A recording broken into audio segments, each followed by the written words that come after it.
자, 일단 제일 먼저 우리가 이해해야 되는 거.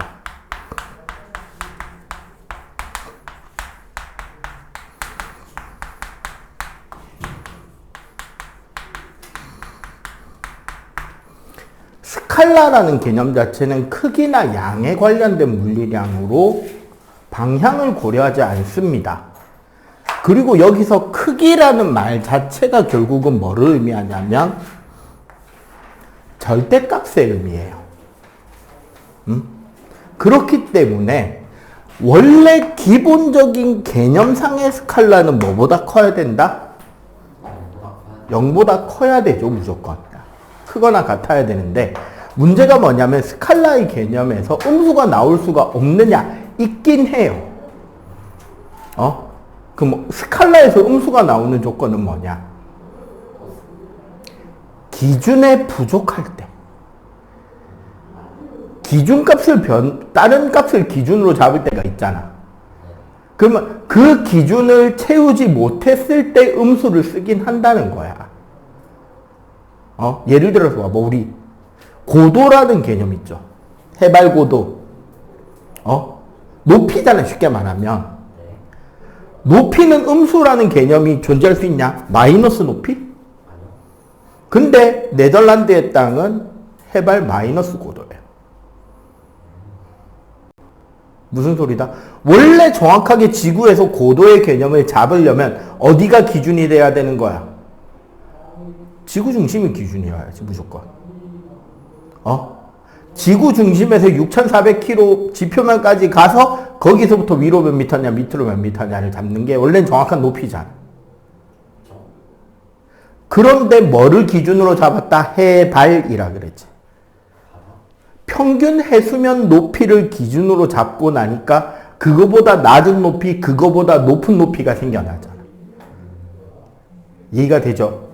그래서 음수 스칼라 값이 존재하기도 한다는 거죠. 그래서 크기나 양에 대한 물리량이고 방향이고 크기나 양이기 때문에 이런 거죠. 어떤 값을 어떤 변수라는 상자에 담아 놓은 거야. 그러면 이 변수라는 값은 이 값 대신에 지칭되죠. 요게 더 정확한 인식은 선생님은 어떻게 인식하고 있냐면 여러분들 코딩 배운 적 있죠? 정보 시간에 조금은 배우잖아. 막 복잡한 코딩까지 말하는 거 아니야. 그냥 기본 베이직 정도. A 이꼴 10이라고 하면 무슨 뜻인데? 아니, 코딩에서. A라는 변수 함수에 10이라는 값을 대입해 놓은 거고, 이때부터 A는 10의 값을 대신 쓰는 기호로 쓰잖아. 그럼 이때부터 A는 숫자 취급이죠. 응? 그래서 요 변수 개념 자체가 숫자 취급을 하고, 숫자 취급을 한다는 건 사칙연산을 쓸 수 있다는 소리예요. 우리가 일반적으로 알고 있는 사칙연산. 더하기 빼기 곱하기 나누기. 차이는 뭐다? 여기서 더하기 빼기는 같은 단위끼리만 가능한 거죠. 같은 단위끼리, 같은 차원끼리, 같은 개념끼리만 가능한 거예요. 내가 물원 수업할 때 종종 실제로 드는 예인데, 쌤 키가 180이고, 쌤 몸무게가 110kg라고. 그래서 선생님 신발은 290 사이즈야. 이 계산을 보고 호호하면서 자기 키랑 몸무게 신발 사이즈 대입하고 있으면 바보죠. 왜? 그치. 얘는 길이 단위고 얘는 질량 단위인데 얘는 길이 단위인데 심지어 단위도 달라요. 야, 단순하게 숫자가 우연의 일치로 맞아 떨어진 거일 뿐이지 아무런 관련이 있는 개념이 아니잖아. 그럼 이런 계산을 하면 된다, 안 된다? 안 된다. 그래서 BMI 지수가 틀렸다. 이건 내가 우기는 거고. 왜? 키에서 몸무게 빼잖아, BMI 계산할 때. 말이 돼? 물리적으로 보면 말이 안 된다. 그냥 우겨본 겁니다. 그리고 당연히 그 결과도 그 단위가 나오죠. 곱하기나 나누기는 어때요? 계산하는데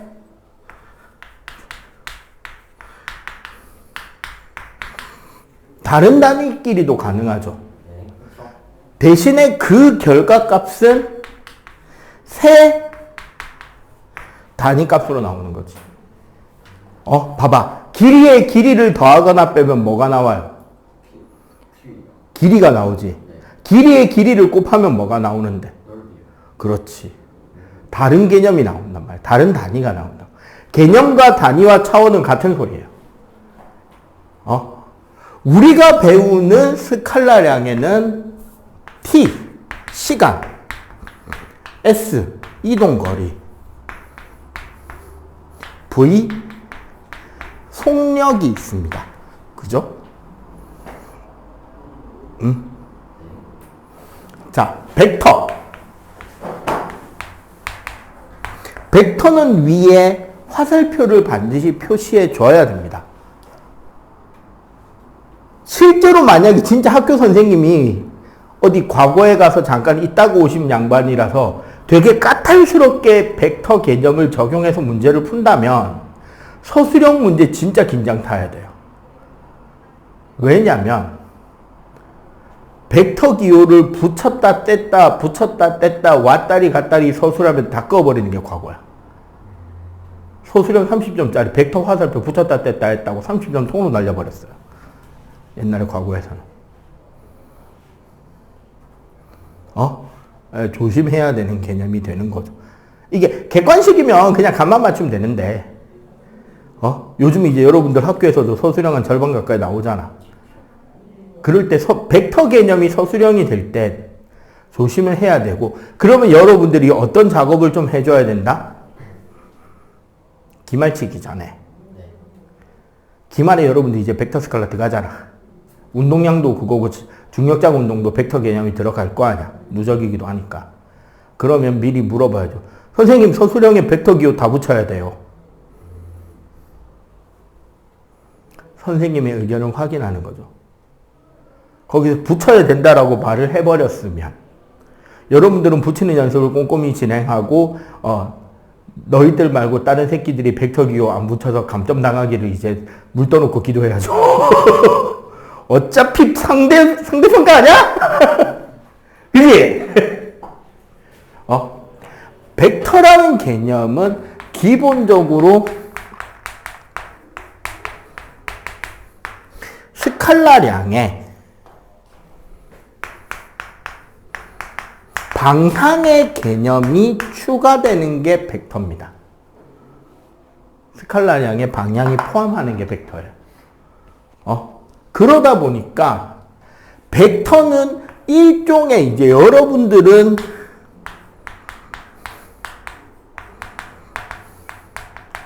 사실 수열의 형태로 계산이 돼요.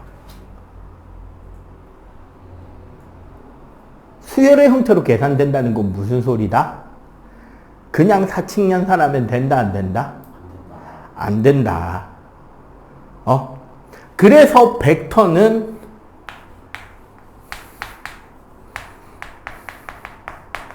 벡터 연산이라는 별도의 계산법이 있고 합과 차는 평행사변형법, 그리고 내적과 외적이 존재를 합니다. 내적은 같은 방향의 부분을 곱해서 만드는 거고, 그래서 결과가 내적은 스칼라로 나와요. 크기로 나오기 때문에. 외적은 벡터에 벡터를 곱해서 새로운 벡터가 결정이 나는 거고, 그래서 당연히 벡터 값으로 나오게 됩니다. 그래서 내적을 스칼라곱, 외적을 벡터곱이라고 하는데, 사실 이거 여러분들 중등 과정에서 다 배웠어요. 내적, 외적을. 벡터의 내적, 즉 스칼라곱으로 계산했던 게 뭐냐면 1의 양이었어요. 평행 사변형법은 알잖아. 지난번에 내가 설명해 줬잖아요. 네. 그럼 내적, 외적 그냥 간단하게만 소개해 줄게요. 우리 1의 양 W는 F 다 됐어요. 이거 크로스곱 아니죠, 정확하게. 내적일 때는. 왜냐, 사실은 F도 S도 둘 다 벡터란 말이야. 근데 이게 내적이잖아. 그럼 원래 이건 어떻게 되는 개념이냐? 그냥 그림으로 설명하기 더 좋은 것 같아. 요게 F고 물체가 움직인 이동 방향은 수평 방향 S 벡터란 말이야. 여기가 F 벡터고. 이럴 때는 어떻게 계산이 되냐면 이 F 값에 대한 XY 쪽 부분력을 고려한다. FX와 FY. FX 벡터와 FY 벡터의 합 벡터가 F 벡터잖아. 네. 그럼 이때는 원래 1의 양을 어떻게 구하냐면 FX S FYH가 된다고. 수평끼리 곱한 거와 수직끼리 곱한 거의 합을 구해야 되는데 올라간 높이가 있다 없다? 없다. 그러니까 얘가 0이 되는 거야. 그래서 FXS를 구해야 되고 그래서 FS 코사인 세타가 되는 거야. 요랬으니까 우리가 중학교 때 1의 양이 0인 조건 세 가지가 뭐예요? F0, S0, 수직. 요게 내적이었어. 그 외적은? 외적은 뭐였게?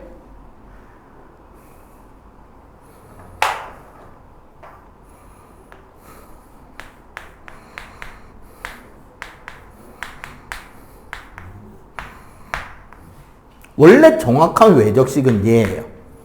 이거 무슨 식인지 알아볼 수 있을래나?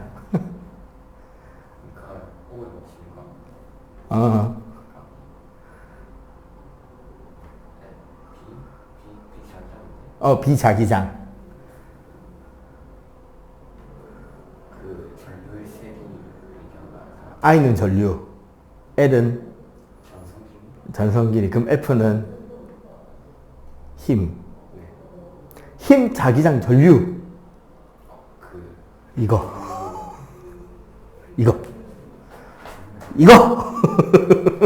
플레밍의 왼손 법칙. 그래서 봐봐. 전류랑 자기장이 수직일 때 손바닥 방향으로 F가 생겼잖아. 방향까지 다 잡았잖아. 그거를 우리가 중등하고 원래 통합과학에서 이 부분이 있거든. 전동기가 있잖아요. 그때는 크기는 크기 따로 계산하고 방향은 왼손 법칙 아니면 이걸로 해가지고 따로 계산했잖아. 사실 그거의 통합식이 얘예요. 이때 그 힘의 크기는 보통 B, I, L 그래서 사인 세타가 들어가는 거야. 외적이니까. 그리고 그 방향이 플레밍의 왼손 법칙으로 설명이 됐던 거야. 다르죠, 얘랑? 얘는 그냥 우리가 알고 있는 더하기, 빼기, 곱하기, 나누기인데 벡터 연산의 곱만 해도 내적 곱, 외적 곱이 다르단 말이에요. 개념 자체가. 방향도 결정이. 얘는 그냥 크기로 나오잖아요. 일은 여러분들 벡터예요, 스칼라예요? 스칼라란 말이에요. 힘은 벡터잖아. 이런 별도의 계산이 필요한 게 벡터입니다. 그리고 우리가 가속운동까지를 포함할 때 벡터에서 배우는 게 뭐냐면 저거랑 비교해 보세요. S 벡터 변이, V 벡터 속도, A 벡터 가속도예요. 가속도의 스칼라 값 없습니다. 그냥 가속도의 크기라고 이야기를 하지만.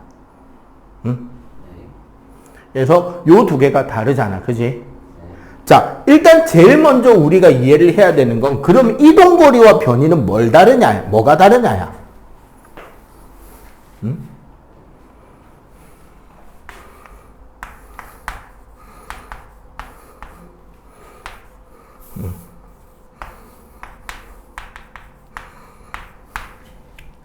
이동 거리는요.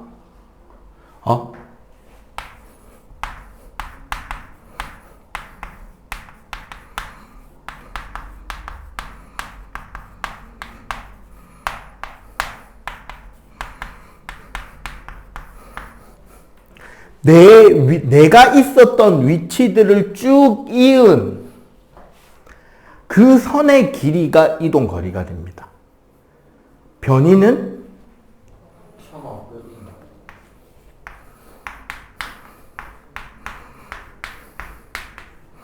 나중 위치 빼기 처음 위치의 벡터 차, 즉 최단 직선거리가 돼요. 처음에서 나중 위치까지. 이거 두 개를 극단적으로 설명을 제일 잘하는 예시로 나는 물리원 수업할 때 뭐를 가르치냐면 헨젤과 그레텔 이야기를 해요. 갑자기 생뚱맞게 동화책 이야기하고 앉아있다. 그죠? 헨젤과 그레텔 이야기 알죠? 그 나무꾼인지 사냥꾼인 아버지가 헨젤과 그레텔이 엄마 없이 크는 게 너무 불쌍해서 계모를 데리고 왔는데 이 계모가 애들 키우기 귀찮다고 어디 새 갖다 버린다 이 이야기로 시작하잖아. 그럼 우리 이런 생각을 해봅시다. 여기는 숲이 있어.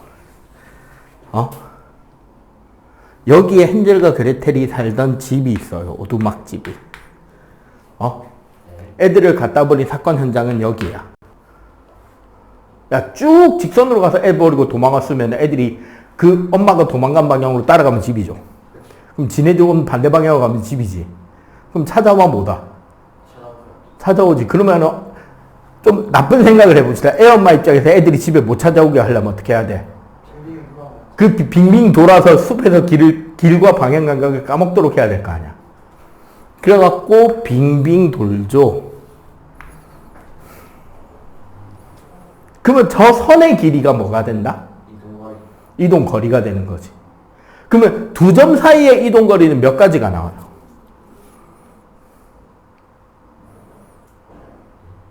불능이죠. 아니 부정이죠. 무수히 많죠. 맞지? 그게 이동 거리란 말이야. 그럼 변이는 뭐냐? 얘들 하나의 좌표로 생각하자고. 위치라는 건 기준 방향 거리이기 때문에 벡터가 돼요. 물체의 위치라는 개념 자체가. 그럼 뭐가 돼? 이게 처음 위치가 되잖아. 맞죠? 얘가 나중 위치가 돼요. 이 평행사변형에서의 차집합은 출발점에서 도착점까지의 최단 직선 경로의 크기와 방향, 최단 경로를 말하는 얘가 변위인 거죠. 그럼 변위는 무조건 하나지. 거리와 변위 차이 알겠어? 확인해 봅니다.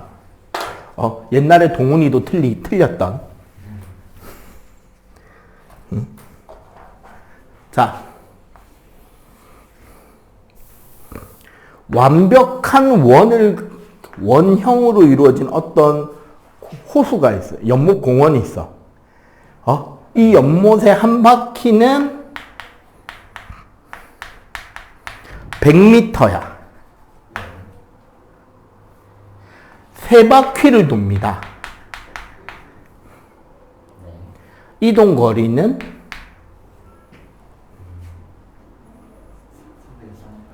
300이죠. 그냥 손 따라 세 바퀴 돌았다면. 네. 자, 변위의 크기는 그쵸. 이건 0이죠. 왜? 여기서 출발해서 여기에 도착할 거 아니야. 1.5바퀴로 줄일게요. 이동 거리는 150. 그쵸. 150m죠. 변위의 크기는 50. 자, 거봐 낚인다 그랬죠 내가. 낚인다 그랬잖아. 고1, 2, 3 중딩 선행 천재. 이거 반지름이라니 지름이죠.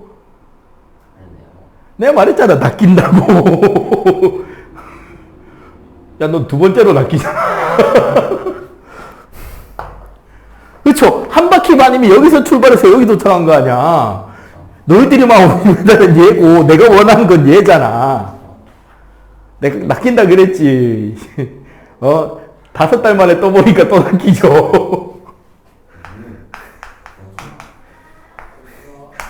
옛날에 방학 때 통학학 할 때 이거 똑같은 거 똑같이 냈거든. 심지어 숫자도 안 바꿨어요. 근데 또 낚이고 있어요. 근데 어쩔 수 없어요. 낚이라고 조합해 놓은 숫자기 때문에 낚이는 게 정상인 거야. 알겠어요? 스칼라와 벡터의 차이. 그럼 우린 요런 생각해 봅시다. 여기 이제 완자에 나오는 숫자 그대로예요. 완자 물원에 있는. 철수가 직선 경로상의 위치와 시간을 나타내고 있는 어떤 그래프를 그렸답시다. 철수의 위치, 시간 그래프를. 0, 6, 8,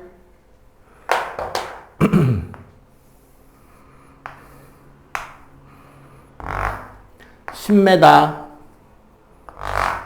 6m. 응? 네. 자, 0에서 8초까지 철수의 이동 거리는 몇 미터죠?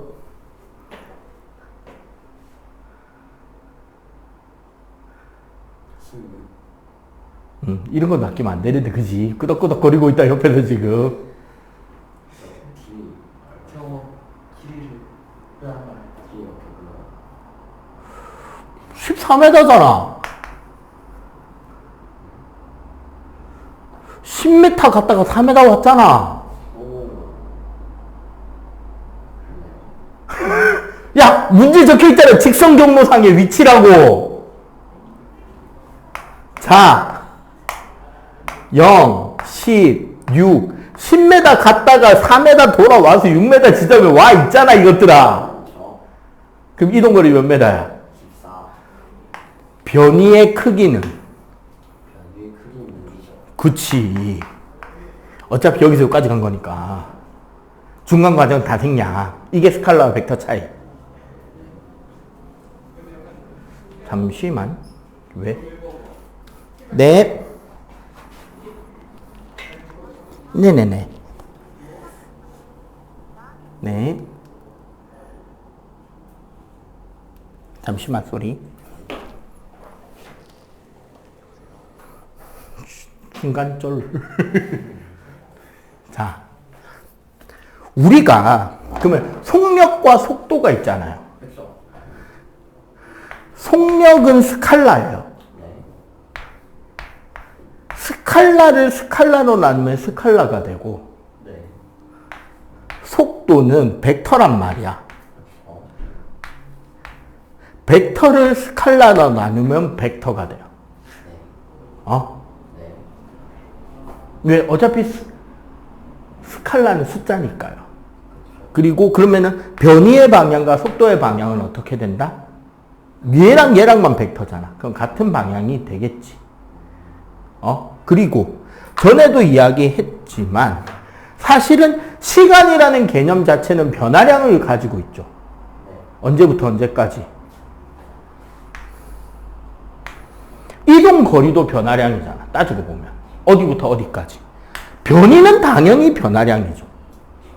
그리고 이 개념 자체가 결국 뭐의 의미다? 기울기의 의미라고. 잠시만 쌤 화질 조금 넣을게. 자, 여기 봐봐. 결국 이 개념 자체가 뭐의 의미예요? 기울기의 의미잖아. 무슨 그래프? 거리 시간 그래프.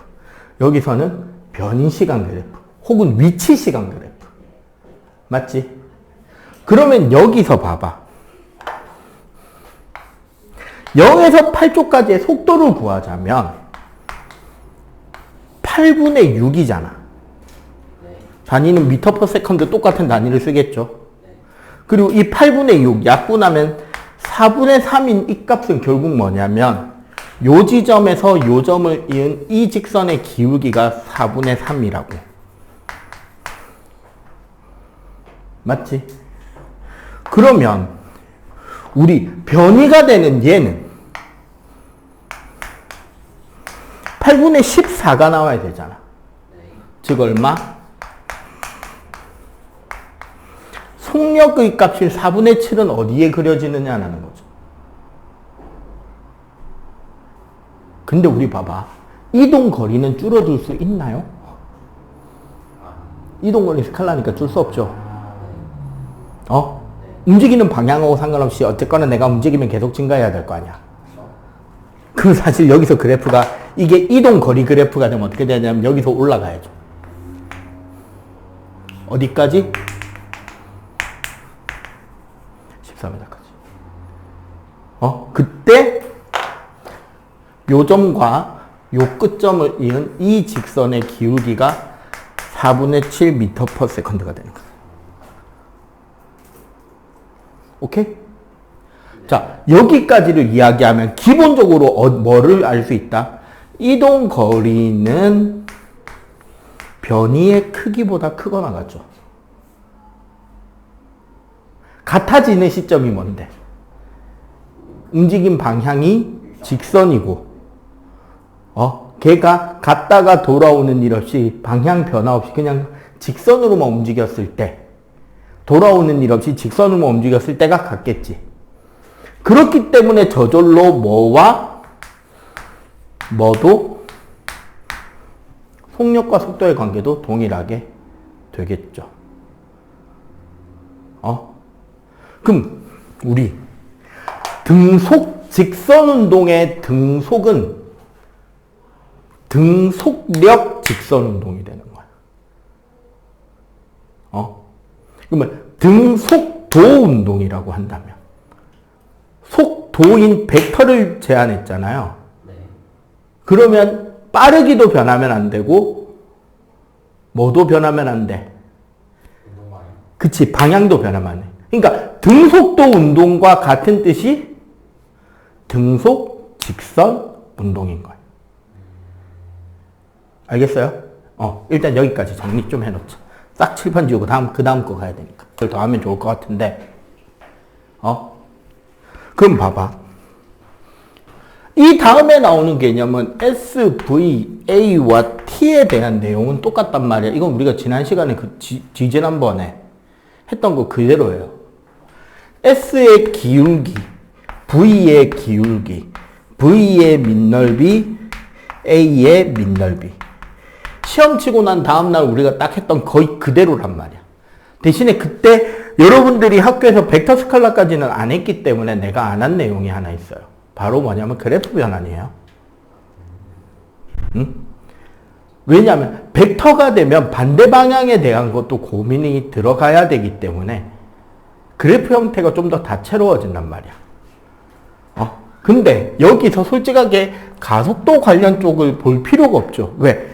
S와 V의 관계가 V와 A의 관계와 어떻다? 같단 말이야. 그럼 봐보세요.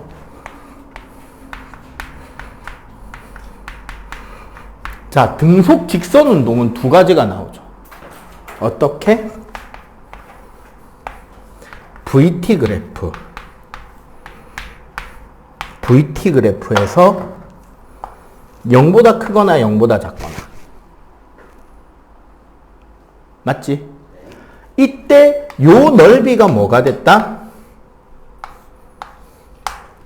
변이가 됐잖아. 맞지? 대신에 얘는 0보다 크고 얘는 0보다 작다는 거죠.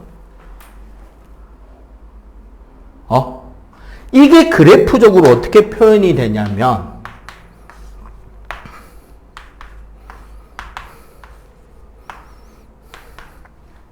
변이시간 그래프를 그리면 자, 속도가 일정했잖아. 네. 그러니까 당연히 변이시간 그래프에서 뭐가 일정해야 돼? 기울기가 일정해야죠. 일정해야 되지. 대신에 얘는 그 변이가 0보다 크니까 올라가는 그래프가 나오는 거고, 얘는 음수니까 내려오는 그래프가 나오는 거죠. 이해가 되죠? 응? 네. 자, 그러면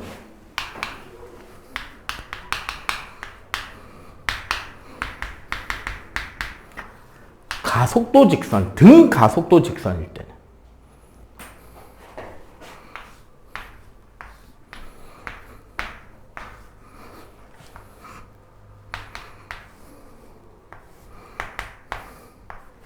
그래프 형태가 네 가지로 나와요. 무슨 그래프가? 속도 그래프가. 여기, 여기, 여기, 여기.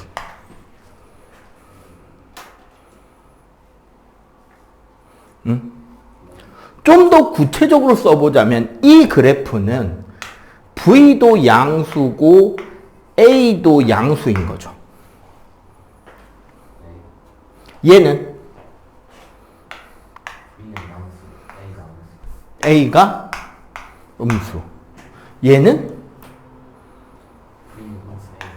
V는 음수, A는 양수.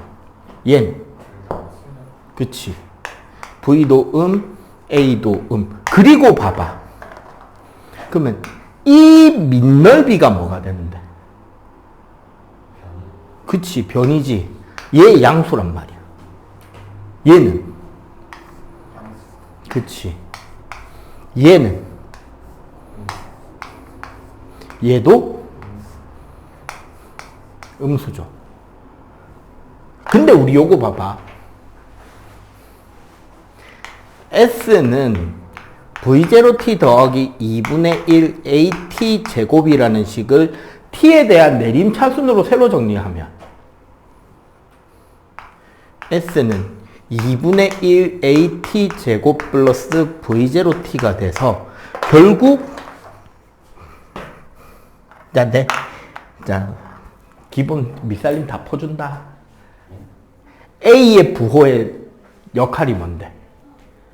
방향? 그래프 모양이죠. 그래프 모양 즉 방향인 거지. 어떻게? A가 0보다 큰 그래프는 이거죠. 0보다 작은 그래프는 이거잖아. 얘는 요 그래프, 얘는 이 그래프의 일부죠. 근데 여기서 얘는 S가 0보다 큰 그래프잖아. 요 부분이 나오겠네. 얘도 S가 0보다 큰 부분이니까 요 부분이 나오겠네.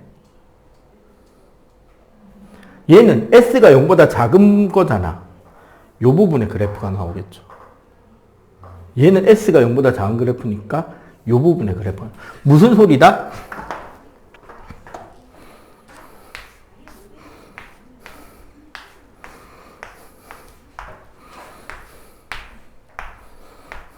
ST 그래프를 그리면 얘는 그래프 모양이 이렇게 나오고 얘는 그래프 모양이 이렇게 나오고 얘는 그래프 모양이 이렇게 나오고 얘는 그래프 모양이 이렇게 나올 거예요. 이거를 조합하면 어떤 문제가 나오느냐?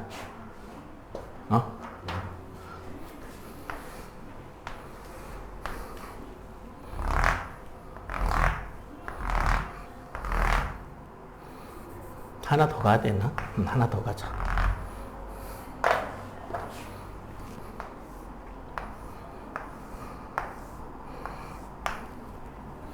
자, VT 그래프입니다. 여기 20, 여기 마이너스 20, 2초, 4초, 6초, 8초, 10초. 이 그래프를 ST 그래프로 바꿔서 그려보세요. 물 원에서 하는 거예요. 자, VT 그래프 밑넓이가 변이니까 플러스 20, 플러스 40, 플러스 20이죠. 그리고 여기는 마이너스 20, 마이너스 20이야. 그러면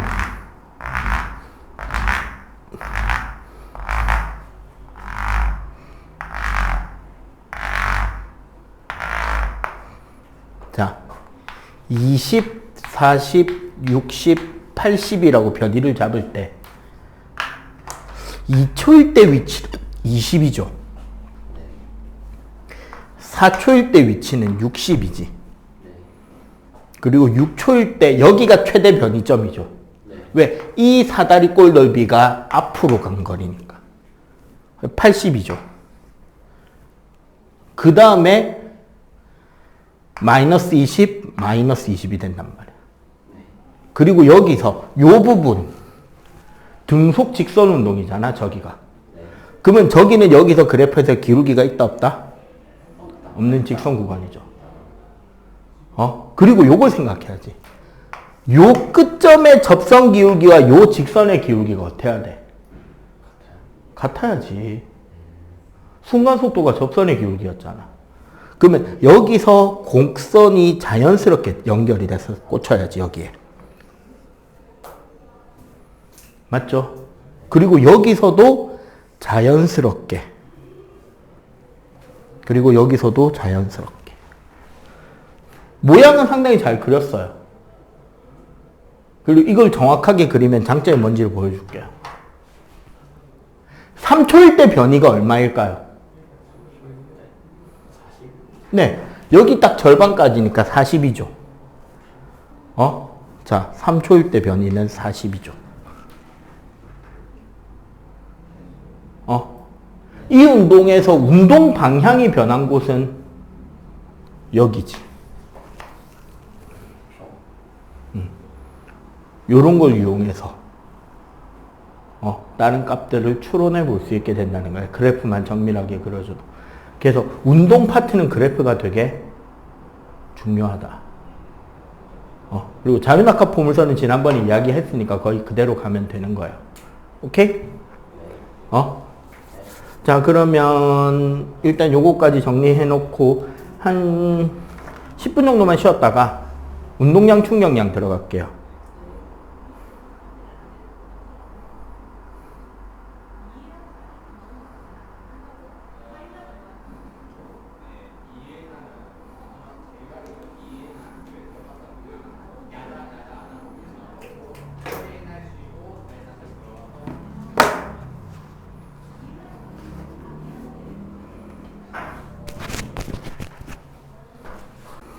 자, 운동량과 충격량도 이제 벡터 개념이에요, 둘 다.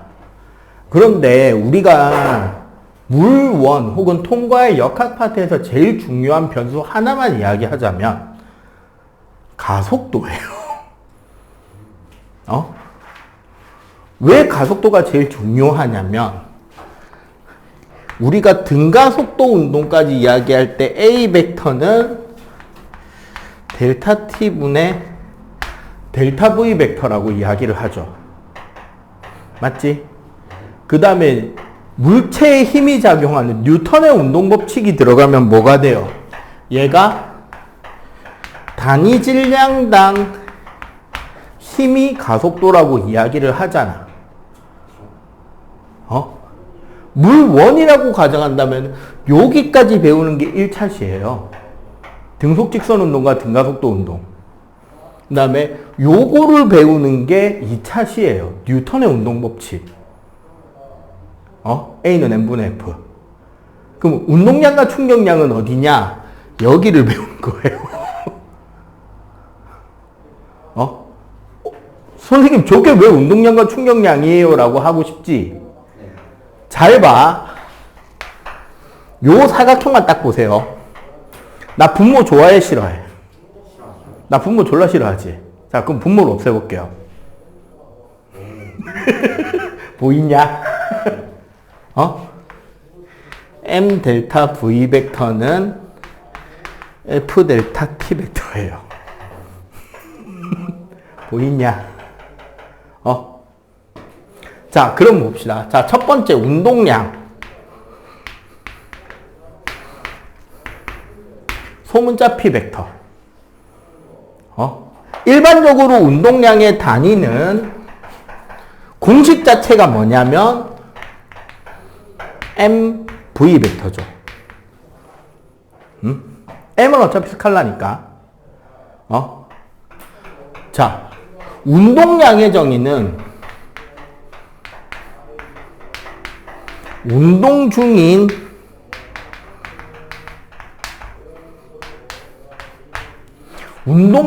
물체가 가지는 물리량으로 일종의 운동 완성 크기라고 보셔도 돼요.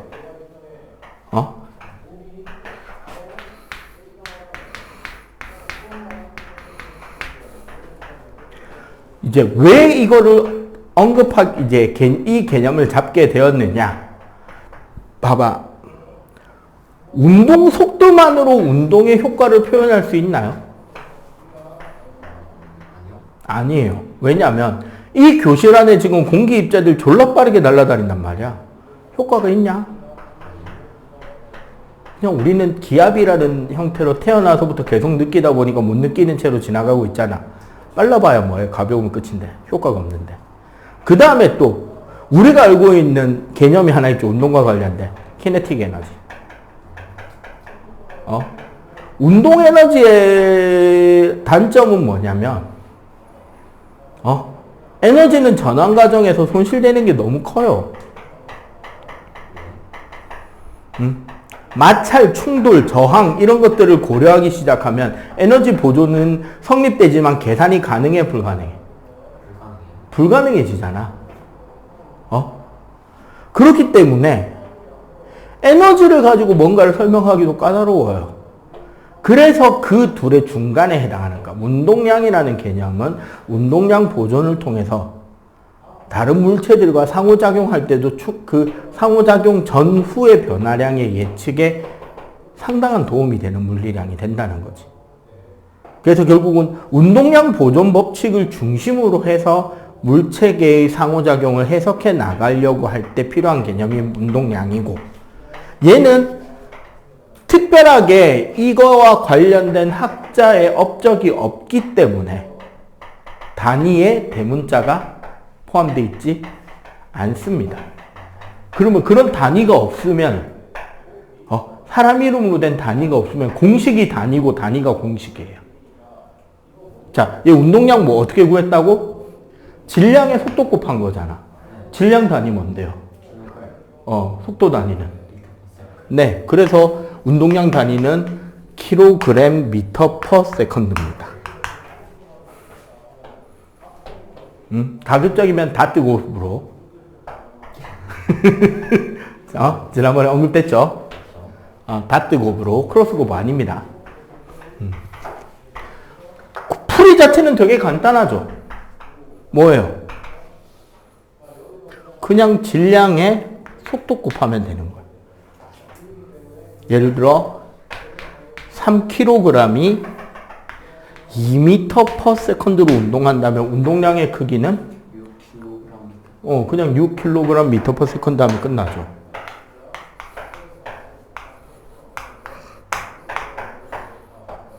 이게 처음 운동량이다. 그지? 자, 충격량은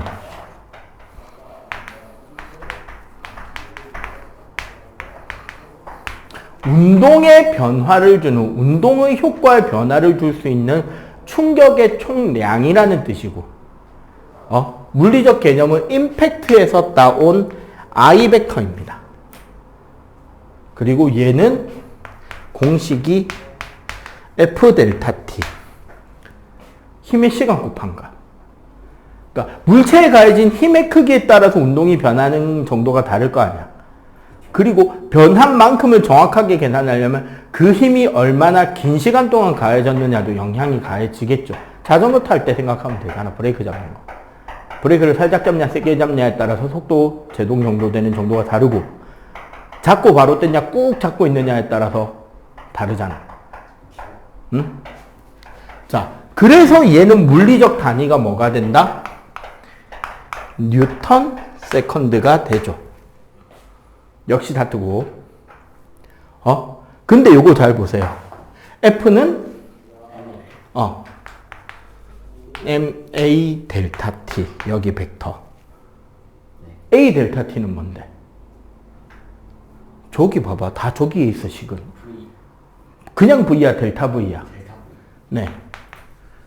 M 델타 V. 델타 V는 V 마이너스 V0 MV 마이너스 MV0 P 마이너스 P0 그래서 델타 P. 응? 그럼 봐봐. 여기에 바로 대입해 봅시다. 6뉴턴의 힘을 2초 동안 줬다고요. 그럼 내가 가한 충격량의 크기는 얼만데? 12? 그렇지. 뉴턴 세컨드죠. 그러면 그리고 이건 벡터기 때문에 둘의 방향이 같잖아. 같은 방향이면 벡터 어떻게 하면 돼요? 그냥 더하면 되죠. 그럼 나중에 운동량은 2초 뒤에 나중에 운동량은 어떻게 돼야 되는데? 결국 3V가 나중에 운동량일 거 아니야. 얘가 운동량이 6이고 가한 충격량이 얼만데? 그럼 얘는 얼마가 돼야 돼? 3V가 18인 거야. 그럼 V는 이렇게 바로 풀린다는 거죠. 이거 말고 F는 MA를 이용해가지고 우리 가속도 구해가지고 계산을 해도 나오긴 해요. 근데 화장실 좀 갔다 올 테니까 잠깐 요거 필기 좀 하고 있어봐. 그걸 보면 결국 핵심이 되는 운동량 보존 법칙이잖아요. 운동량에서는. 그게 어디냐면 여기란 말이야. 응? 대신에 이게 물원에서 진짜 심화 문제가 되면 어디에 함정이 파이냐면 I는 델타 P죠. 그렇다고 이게 M 델타 V냐 하면 틀려요.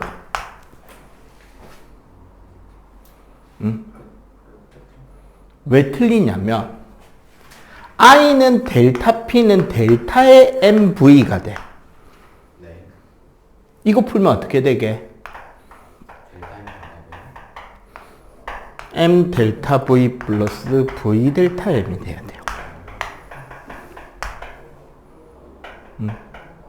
여러분들 수학 시간에 이거 배우지 않나? 이제 슬 배울 때 되지 않았나? 수2 가고, 수2에 있던가, 이게?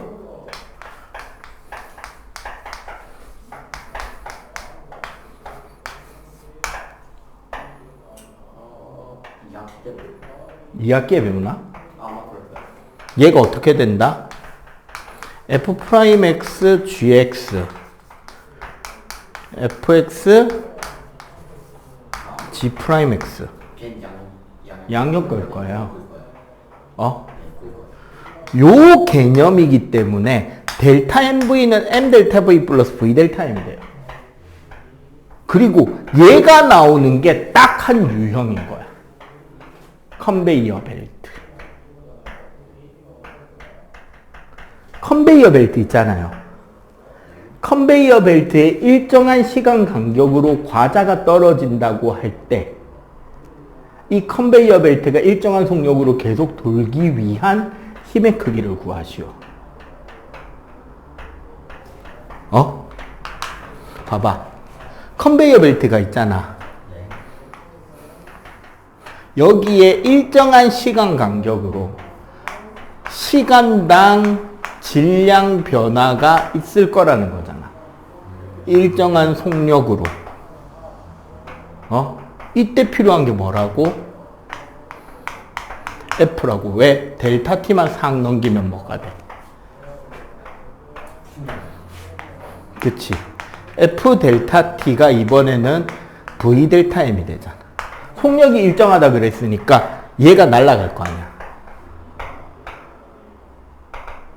이런 식으로 식을 자유롭게 풀어서 이해할 수 있어야 된다는 거죠. 요게 딱 한 유형이에요. 물원에서도 최근에는 잘 안 나오는 유형이긴 한데 운동량 충격량에서 이 개념을 알고는 있어야 된다는 거죠. 자, 그리고 아까 말한 요 운동량 보존 법칙 설명 들어갈게요.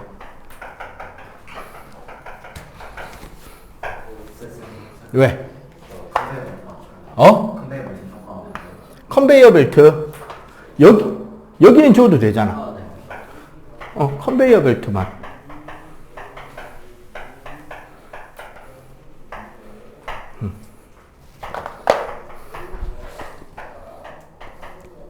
자, 컨베이어 벨트 문제 한번 볼게요.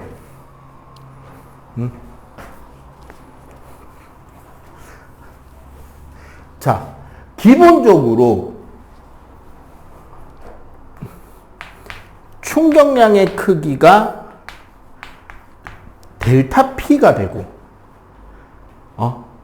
그러면 F 델타 T는 M 델타 V 플러스 V 델타 M이 돼야 되는데, 여기선 등속이니까 얘가 날아가는 거지. 그리고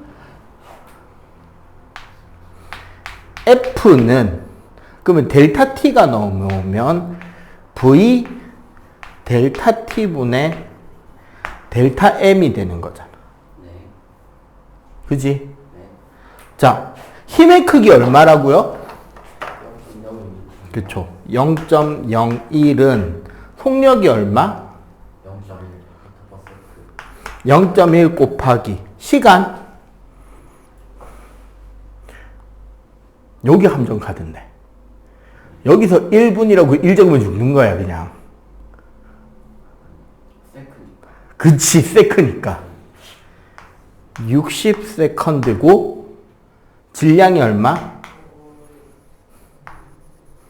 1000개씩 떨어진다며.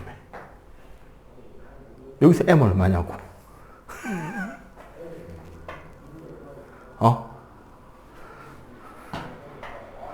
그럼 봐봐. 요거 날리면 이렇게 되잖아.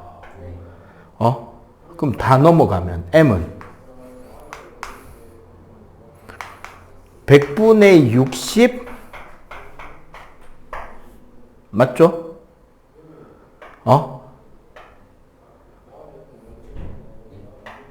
100분의 60 곱하기 0.01이잖아.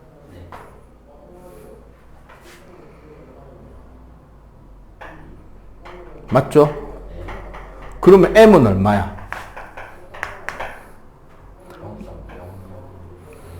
1000분의 6이네. 1000분의 6. 6g.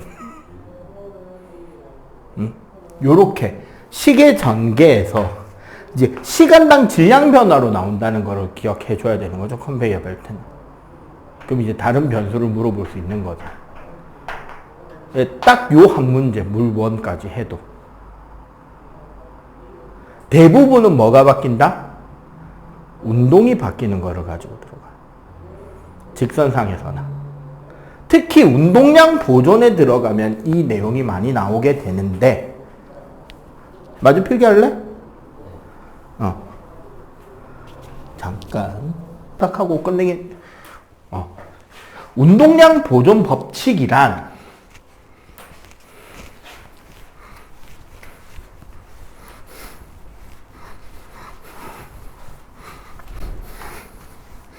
자, 결국 뭐냐면 요런 거예요. M1이 V1, M2가 V2로 가고 있다. 그지? 얘가 더 빠르다고 치면 시간 지나면 어떻게 돼요?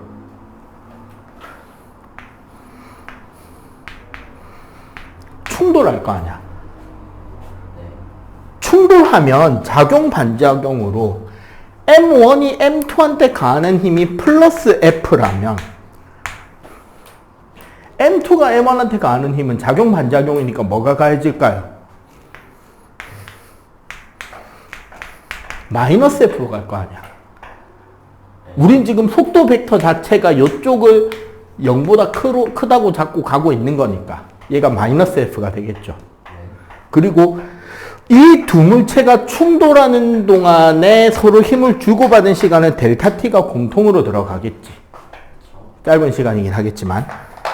그러고 나면 이제 M1이 V1 다시로 느려지고 뭐 M2가 V2 다시로 빨라질 수도 있고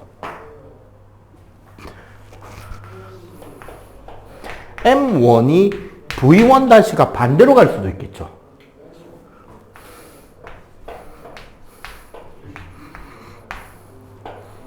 아니면 M1과 M2가 붙어서 V로 갈 수도 있겠지. 뭐 충돌 유형은 얼마든지 다양하게 나올 수 있죠.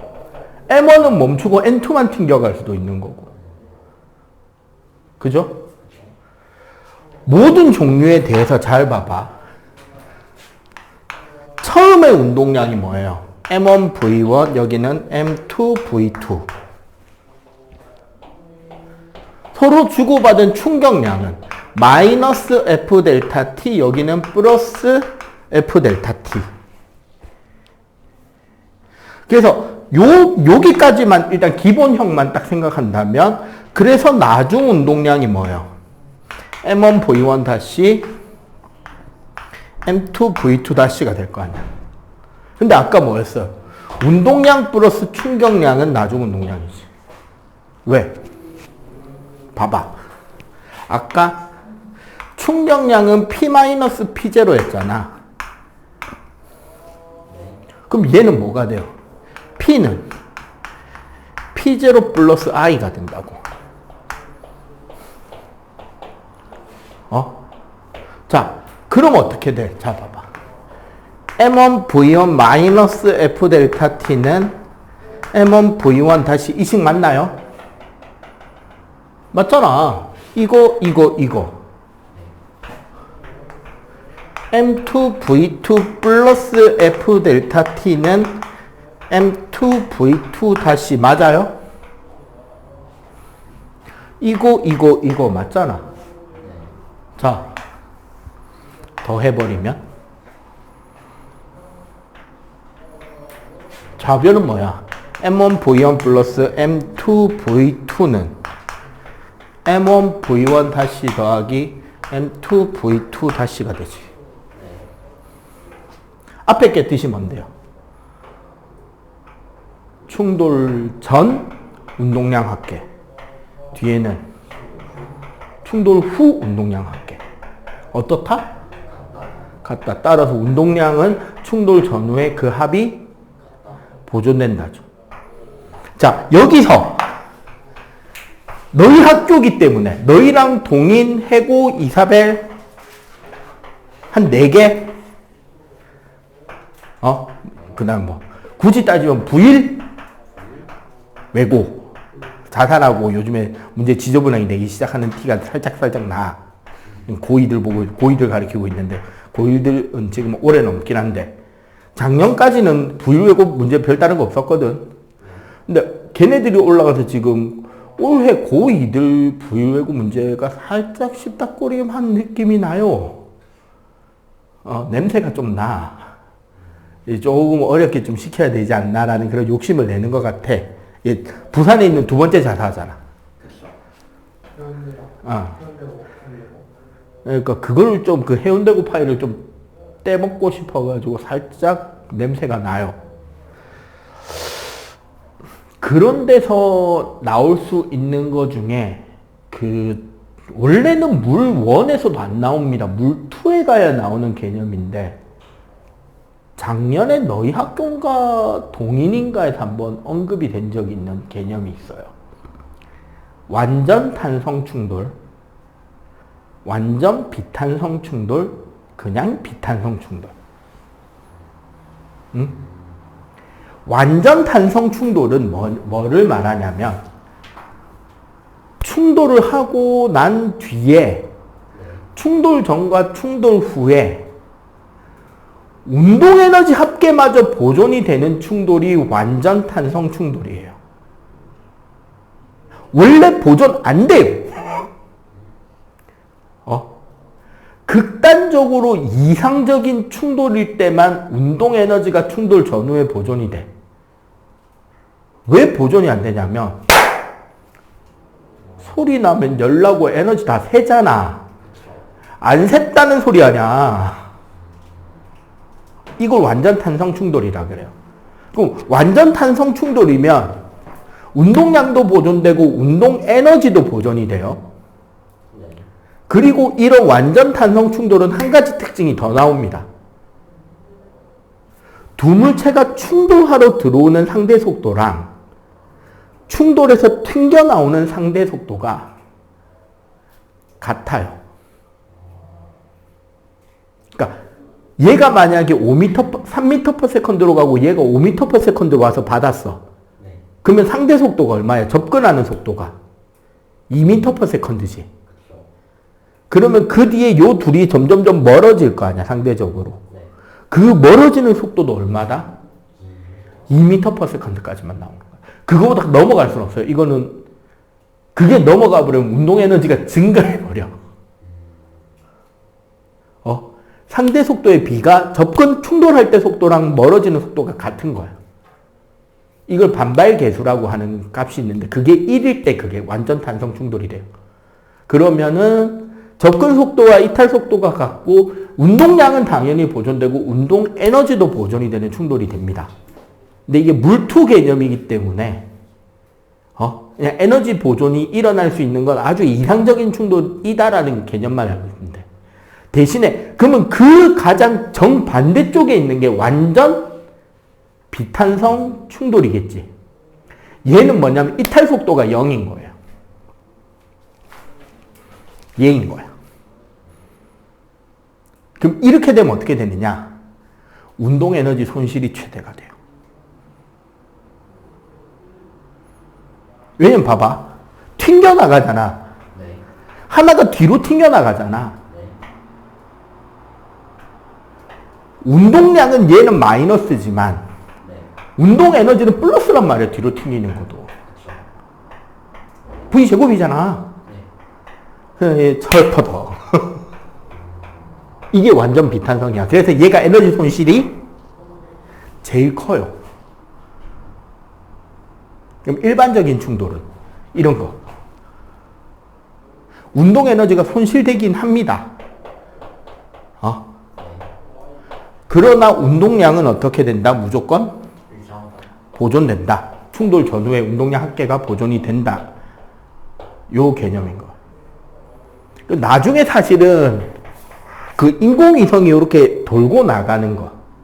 엄청나게 질량이 큰 물체에 대해서 얘가 움직이고 있는데 얘가 엄청 가벼운 게 와서 부딪혀서 튕겨 나오는 거.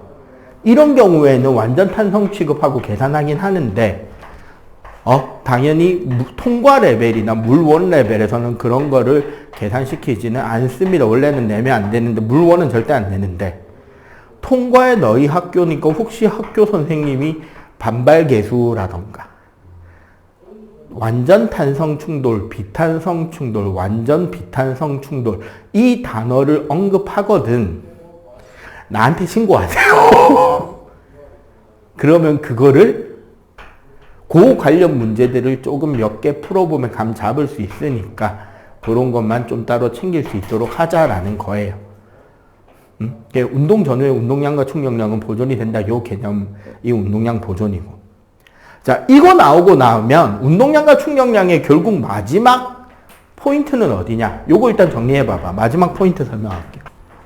마지막은 우리가 이제 안전과 관련된 게 안전이냐, 열병기냐 두 가지에 대한 내용이에요. 자, 안전의 개념은 뭐냐? 우리가 안전, 충격흡수, 요거와 관련된 개념은 목표로 하는 델타 P 값이 일정하게 고정되어 있는 상태야. 그럼 얘는 결국 뭐가 돼요? F 델타 T가 되고 F 델타 T의 형태 자체가 사실은 뭐예요? 무슨 그래프? FT 그래프에서 그 밑넓이가 충격량, 즉 운동량의 변화량이 되잖아. 근데 여기서 일반적으로 어떻게 된다? 안전장치라는 개념 자체가 뭐냐? 델타 T를 증가시킴으로써 충격력, 사실 뭐다 이거? 그 평균 힘의 크기를 감소시키겠다예요. 내가 그래서 적절한 예시로 이야기한 게 뭐야? 수영장에서 금지하는 다이빙이잖아. 다이빙에 성공하면 어떻게 된다?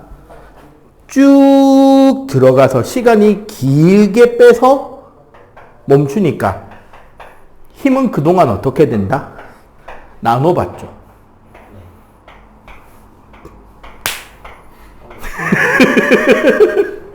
야, 액션만으로 딱 이미지가 오잖아. 아, 씨발. 짜릿하겠네. 끝. 무슨 소린지 알겠지? 다이빙에 성공했으면 어떻게 돼? 그래프가. FT 그래프에서 성공한 안전 그래프는. 이렇게 나올 거 아니야. 배치기. 시간이 짧게 끝나야 돼. 근데 넓이는 어때야 돼? 그럼 그래프는 이래 나오는. 그러니까 여기서 이제 이거죠. 단어 뜻. 자, 첫 번째 충격력은 평균 힘입니다. 중간 힘이 아니라 평균 힘인 거예요. 그래서 시간을 늘림으로써 받아야 되는 평균 힘을 떨구면 안 아프죠. 힘에 의해서 물체가 부서지니까 물체가 안 부서진다고. 물풍선 던지기 할 때 어떻게 받으라고? 멈추는 데 시간이 길게. 소림축구의 그 막판에 끝판대장. 그 여자 주인공. 델타 T 졸라 길게 만들잖아. 돌려가지고. 그 전에 골키퍼 막으려고 하다가 막 다 찢겨 날아가고 하는데. 델타 T를 졸라 길게 돌려가지고 샥 해서 막아내잖아. 졸라 강력한 슛. 약 발고 때리는 슈팅도. 그냥 막 팅팅. 그게 운동량과 충격량이잖아. 델타 T를 졸라 길게 돌리잖아. 근데 반대편 골키퍼는 델타 T를 어떻게 해?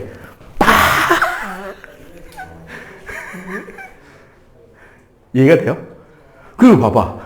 똑같은 힘으로 계속 힘주잖아. 시간을 졸라 길게 돌리고 공이 어떻게 돌아? 꽉 돌잖아. 그게 변기예요. 무기.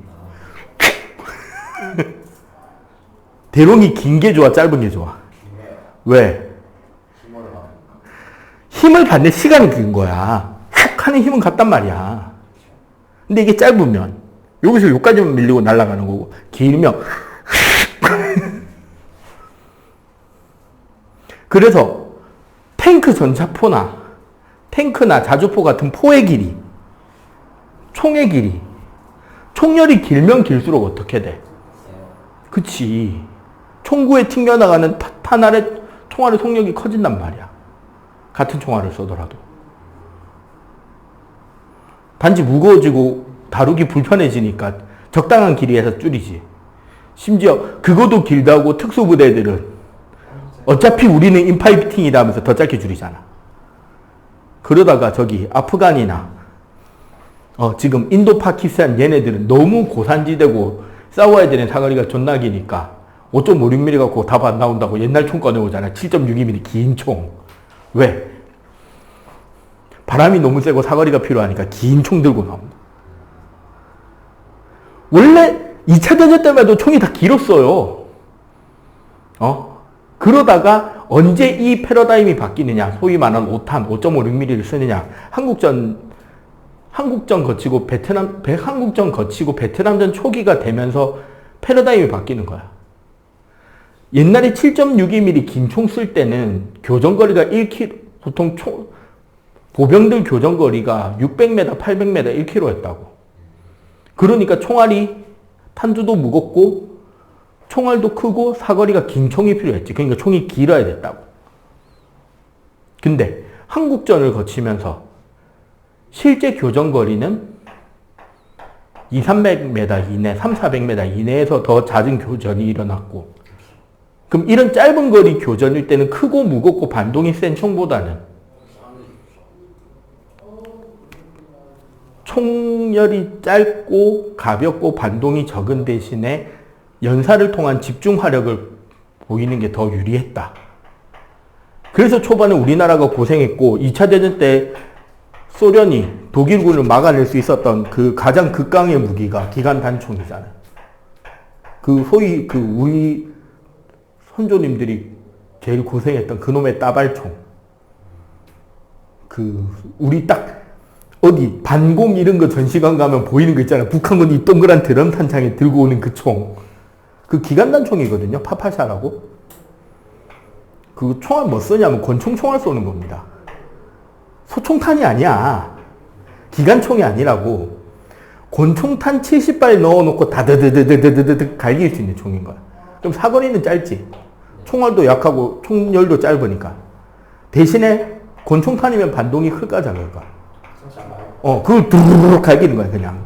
겨냥할 게 뭐 있어. 어차피 연발인데, 드드드드드 긁으면 되는 거니까.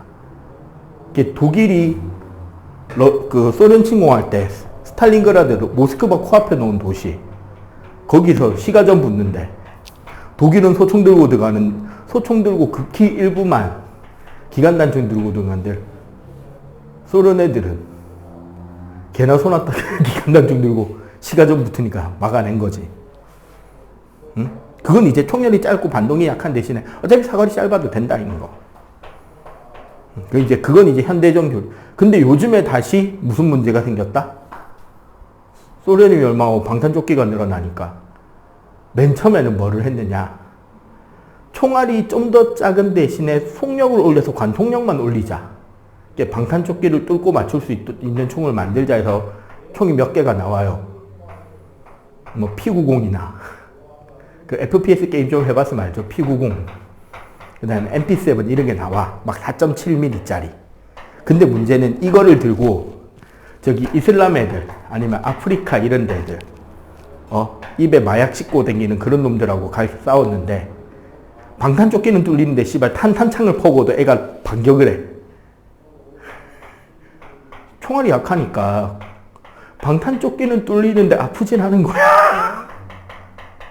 그러니까 다시 미국이 지금 씨발 총알 약한 거 갖고 못 써먹겠다고 이제 총알 다시 큰 거 만들자 해서 지금 뭐 6.8mm인가 7mm짜리 총알 만든다고 미국 난리치고 있고 우리나라도 그래서 지금 개발한다고 난리치고 있는 거야. 이제 그런 총알은 이제 총은 어떻게 돼? 그냥 맞으면 뚫리겠죠. 게다가 지금 인도 저기 파키스탄 전쟁, 러시아 우크라이나 전쟁 이거 뭐야? 초월에서 사거리 졸라 긴 데서 싸우잖아. 그럼 5.56mm 총알이 유리해? 7mm짜리 무거운 총알이 유리해? 7mm짜리. 그치. 사거리 길고 무거운 총알이 유리한 거야. AK 말고 AK-47은 7mm인데 그게 짧은 겁니다. 총알이. 지금 그렇게 이제 다시 전쟁 웃기는 거. 대한민국은 전략을 바꾸지 않았는데 전쟁의 패러다임이 한 바퀴 돌고 왔더니 대한민국이더라. 우리나라 지금 자주 팔리고 있는 전 세계에 유일하게 전면전 대비를 하면서 전면전용 무기를 개발하고 생산하고 개량하고 있던 게 우리나라밖에 없었는데 대테러 전쟁이라고 전면전 안 일어난다 하다가 전면전이 두 군데서 터질 위기가 되니까 우리나라 무기만 팔리잖아. 어쨌거나 요게 이제 안전이죠. 그게 봐봐. 우리 충격 흡수하는 것들 딱 떠올려 봐봐. 점프해서 농구하다가 점프해서 착지할 때 어떻게 멈춰요? 그치. 무릎을 굽히면서 시간을 길게. 나이키 에어맥스 푹신한 게 아니고 푹신하다는 개념 자체가 사실은 뭐다? 시간을 늘리는 거다. 크록스도 푹신한 이유가 뭐야? 실제로 발바닥이 멈출 때까지 시간이 남학시 신고 점프하면 짜릿하겠죠? 그게 다 안전인 거야. 배치기 이런 거. 대신에 우리가 병기, 포, 대포 이런 거는 어차피 폭발하는 힘은 또 정해지잖아. 화약을 터뜨려서 내주는 힘. 총열이 짧아서 빨리 떨어질 거냐, 총열이 길어서 멀리 떨어질 거냐에 대해서 운동량이 같아야 달라요. 다르잖아. 배드민턴 칠 때 빵 뜬 거 탕 끊어치면 어떻게 돼요? 네트 놓고 뚝 떨어지잖아. 드랍샷이죠. 막 끝까지 돌리면 스매싱이잖아. 이게 꽃이잖아요. 사실 배구 실기 시험 너희들 쳐봤냐? 배구 실기에서 선생님이 스파이크 만점 받았거든? 때리는 게 아니에요. 덩크예요. 잡고 멈추는 홀딩인데, 너희들 초등학교 때 농구 드리블 어떻게 했어? 생각해봐. 초등학생들 저학년 때 농구 드리블 한답시고 공을 빨리 튕기고 싶다고 뭐 해? 공을 때리죠. 막 때리는데 공이 세게 튕겨 안 튕겨? 그러다가 한 초등학교 한 5, 6학년 빠른 센스 좋은 애들 5, 6학년 때 혹은 중학교 한 1, 2학년쯤 되면 이제 농구 드리블을 치는 요령이 생기지. 때려 밀죠. 팔꿈치까지 서서 밀죠. 거기에 손목 스냅까지 실어서 쭉쭉 밀죠. 밀어주는 시간을 길게 하는 거에 힘을 줄이더라도. 그러면 결국 이 넓이는 어떻게 돼? 넓어지잖아. 그럼 운동량 변화가 어떻게 돼? 커지는 거지. 그러니까 공이 훨씬 세게 튕기잖아. 이해가 돼요? 그러니까 총열이 길면, 포가 길면 화약이 터진 힘이 요 총열 끝에 튕겨 나갈 때까지 밀어준단 말이야.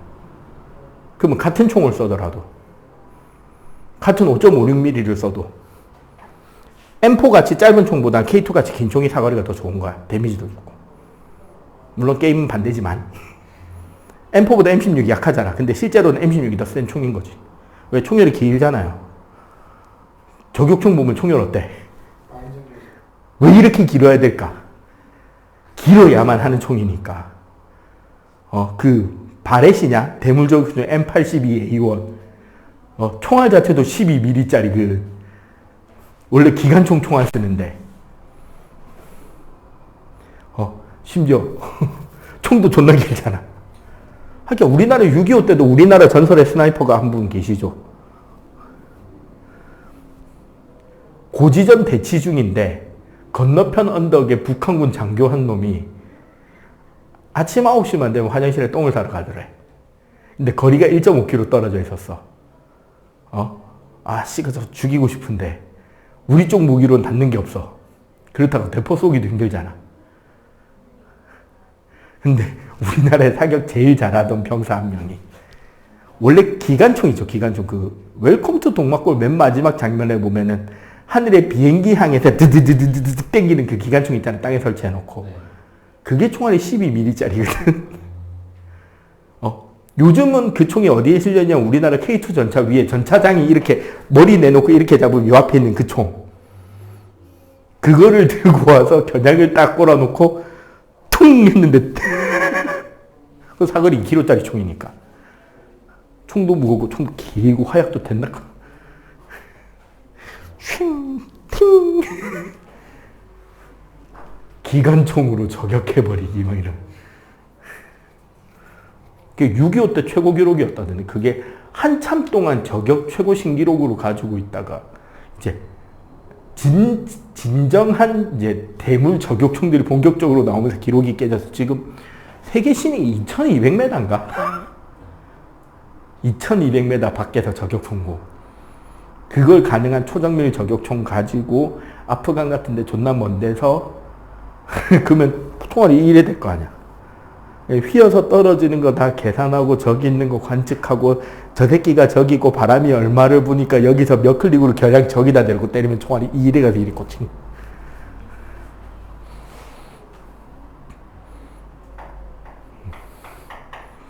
누군지 공식 발표는 안 하고 왜냐면 보복받을 수 있으니까. 일단 최고 기록이 2300 몇 명, 2200 몇 명. 그럼 당연히 총열이 얘네들은 길어요. 그러면 이거 시험 문제 어떻게 나올까? 아니지. 두 개 섞어놓고 다른 거 찾기잖아. 얘랑 둘 다 공통점은 뭐야? 시간을 길게 한다지. 얘는 운동량이 일정할 때 시간을 길게 해서 힘을 줄이는 거고 얘는 힘이 일정한 상태에서 시간을 늘려서 뭐 하는 거야? 운동량의 변화를 크게 하는 거잖아. 이 두 개 섞어놓고 예시문. 그 다음에 물체 떨어뜨리는 경우 있잖아요. 같은 높이에서 같은 질량의 물체를 같이 떨어지면 바닥에 닿을 때 충격량은 원래는 같아야 되는 거잖아. 근데 다르게 나오는 문제가 나올 수 있어요. 하나는 바닥에 충돌해서 깨져버리고 하나는 바닥에 부딪힌 뒤에 튕겨 올라와 버려. 바닥에서 받은 충격량은 같을까요? 다를까요?